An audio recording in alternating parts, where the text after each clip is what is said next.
Hello बच्चों, let's read the question. Question says the magnetic moments of two bar magnets of same size are in the ratio 1:2. When they are placed one over the other with their similar poles together, then their period of oscillation in a magnetic field is 3 seconds. If one of the magnets is reversed, then the period of oscillation in the same field will be number 1 under root 3 second, number 2 3 root 3 second, number 3 3 second, and number 4 6 seconds.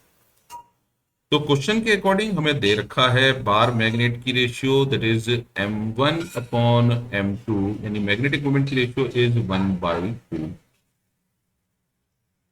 और हमें मालूम है time period of oscillation of A bar magnet in the presence of external Earth's horizontal magnetic field is given by T is equals to 2 pi root under I, यानी moment of inertia upon magnetic moment into B horizontal. तो first case में हमें मालूम है T1 होगा 2 पाई root under I upon M1 plus M2 into BH।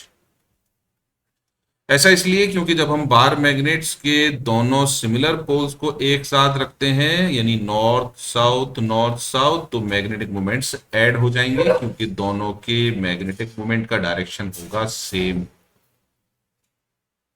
वहीं दूसरी तरफ अगर हम मैग्नेटिक मोमेंट्स के डायरेक्शन को ऑपोजिट कर देंगे, यानी ये होगा M1 और ये होगा M2, तो नेट मैग्नेटिक मोमेंट की वजह से टाइम पीरियड आएगा T2 is equal to 2 pi root under I, क्योंकि मोमेंट ऑफ इनर्शिया हमारा सेम रहेगा, reason size of the magnets change नहीं हुआ और मास भी चेंज नहीं हुआ। ये हो जाएगा M2 minus M1 into BH। इसलिए T1 अपॉन T2 की वैल्यू हो जाएगी under root of M2 minus M1 upon M2 plus M1।